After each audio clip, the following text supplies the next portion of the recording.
Asyhadu an la ilaha illallah wa asyhadu anna Muhammadar Rasulullah sallallahu alaihi wasallam wa ala alihi wa ashabihi amma ba'du. Para saudara-saudara semuanya, alhamdulillahirabbil alamin. Puji syukur kita panjatkan kehadirat Allah Subhanahu wa taala. Pagi ini insya Allah dalam keadaan sehat semua. Yang kalau menurut Rasulullah sallallahu alaihi wasallam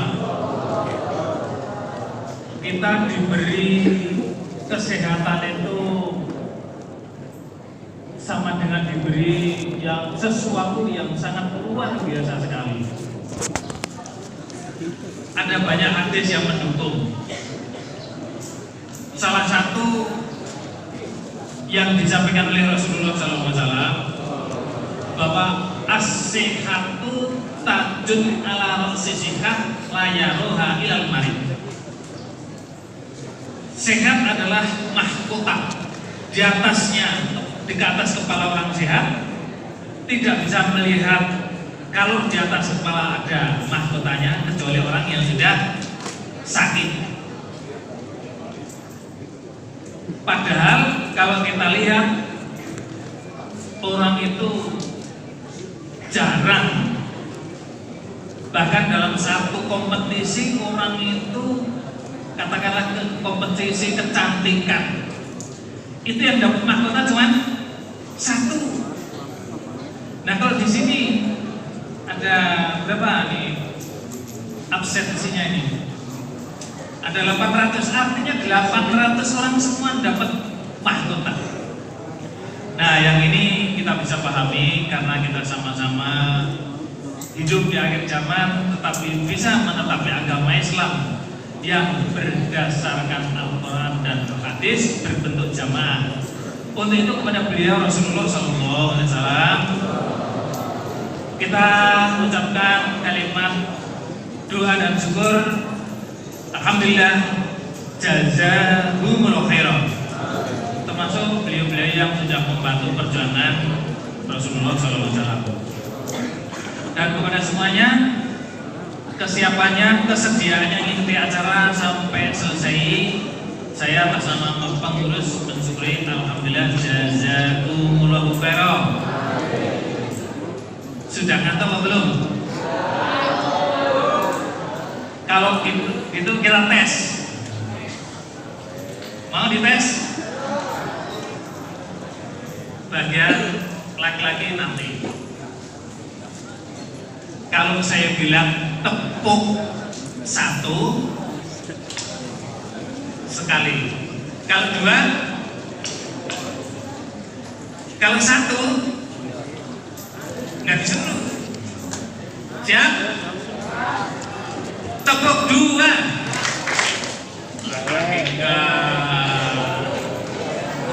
Enggak perhatiin berarti.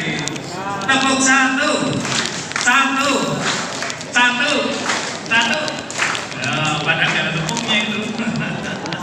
Gak konsen itu. Gak konsen. Asik ya tepuknya ya. Karena gampang. Ada yang sekarang yang lagi. Tepuk dua. Tepuk satu. Tepuk dua. Tepuk satu. Satu. Ya. Sama.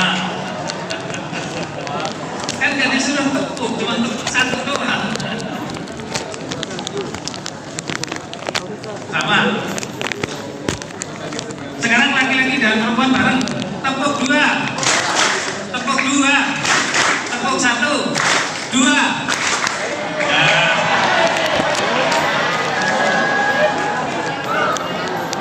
Alhamdulillah jazakumullahu khairan. Kalaupun salah nggak apa-apa. Yang penting kita bahagia, ketawa. Baik, saya kebagian menyampaikan nasihat yang insya Allah nanti sampai jam 10.45. Barangkali kalau mau ditulis boleh. Insya Allah ada beberapa yang bisa ditulis. Nasihat Menurut Rasulullah SAW, beliau mengatakan innamal dinu nasihat atau ad-dinu nasihat. Yang namanya agama itu nasihat. Kita sebagai orang Islam yang betul-betul berdasarkan Al-Quran dan Hadis juga tetap harus ada nasihat. Terus zaman Rasulullah SAW, para sahabat pintar, cerdas. Kalau gitu yang nama nasihat itu limannya Rasulullah. Nasihat itu apa? Untuk siapa? Bagaimana? Menurut Rasulullah SAW, kemudian dijelaskan bahwa yang namanya nasihat itu pertama lillahi kepada Allah, kedua wali kutubihi dan untuk kitabnya, ketiga wali rusulihi dan untuk rasulnya, keempat wali a'immatil muslim dan untuk keimamannya orang Islam, kelima wali ammatil muslim untuk umumnya orang Islam. Jadi nasihat itu tujuannya ada 5. Yang namanya nasihat ilah kepada Allah itu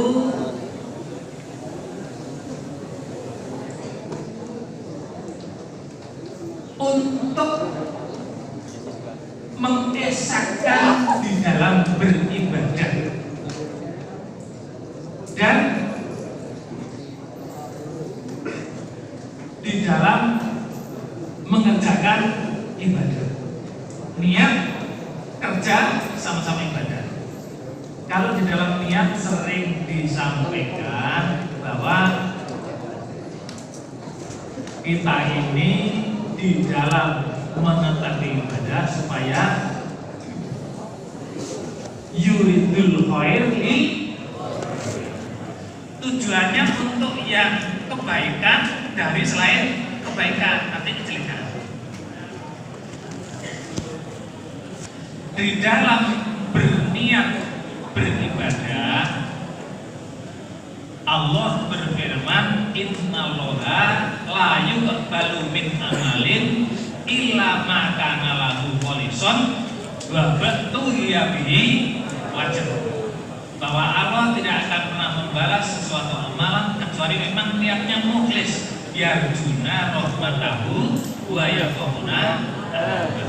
Jadi adik-adik kita semua sekarang ini sedang beribadah, mengaji supaya niatnya yarjuna rahmatahu wa yakhafuna.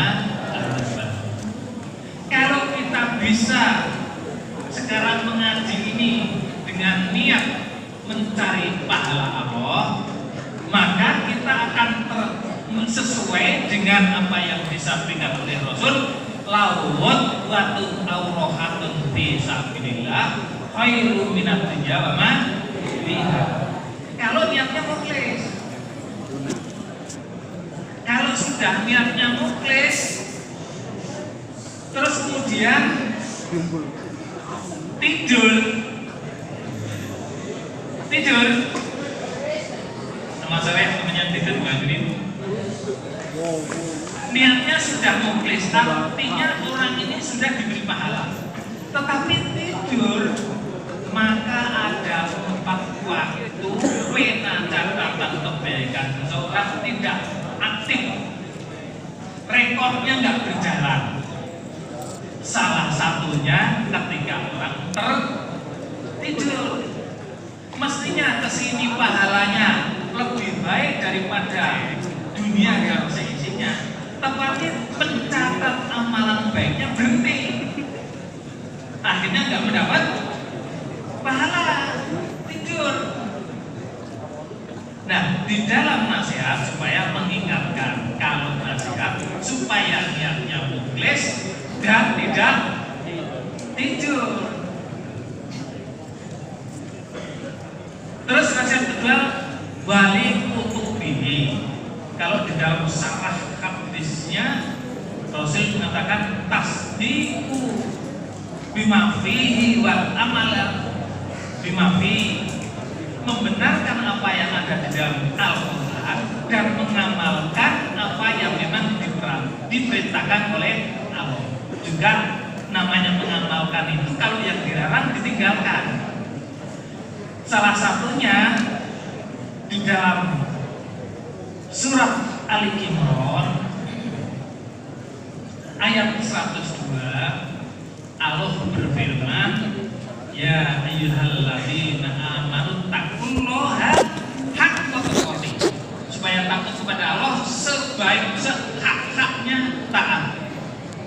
Tapi ini tidak boleh dipisah dengan ayat 103, wa'tasimu bihablillahi jami'an wala tafarraqu. Ini harus dipahami.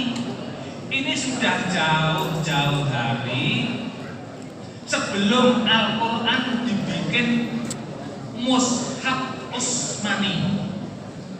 Sebelum dibikin mushaf Utsmani seperti yang kalian pegang, ini adalah mushaf Utsmani.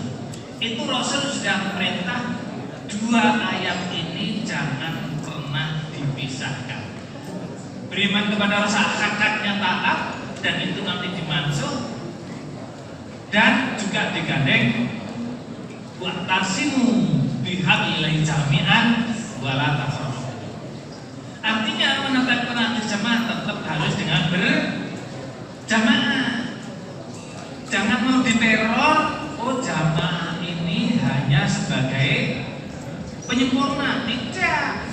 Bahkan Rasulullah SAW memperkuat man arada buatal jannati falayal jamil. Ini harus paham, jangan terpengaruh. Jangan, oh ini yang membicarakan bahwa jamaah ini tidak wajib orang hafid Al-Quran. Tidak usah silau, karena coba kita ingat-ingat,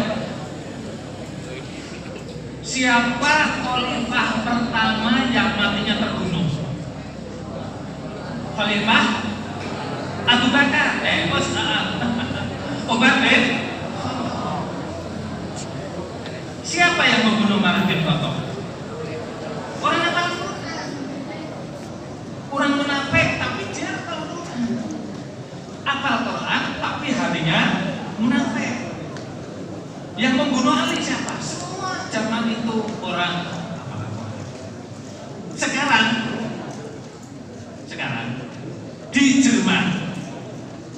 di Jerman ini ada seorang profesor, dia hafal Al-Quran, tapi agamanya Katolik. Jangan heran, ada seorang profesor agamanya Katolik, dia hafal 12 bahasa. Orangnya pintar. Dan termasuk Al-Quran hafal. Bahkan Al-Quran ini hafal termasuk asbabun nuzulnya. Tafsirnya dia tahu karena dipelajari sama dia. Kita yang Islam tidak hafal Al-Quran. Mudah-mudahan nanti kalian yang masih mudah-mudahan dan berusaha untuk bisa menghafal Al-Quran, saya doakan mudah-mudahan nanti menjadi orang-orang yang hafal Al-Quran. Tetapi kalau ada orang hafal Al-Quran mengatakan jamaah tidak perlu, tidak usah dipercayai kata-katanya, walaupun dia hafal Al-Quran. Orang Kristen saja ada yang hafal, apa terus kita terus mau belajar Injil karena dia tukang Injil? Tidak. Alhamdulillah, jazakumullahu khairan. Walillahi wal kutubihi wali rusulihi, dan untuk rasulnya tadi sudah diantaranya supaya kita mengerjakan. Kalau masalah rasul, tasdiqu bi nubuwwatihi wal amala bima fi marsilihi, membenarkan kematiannya dan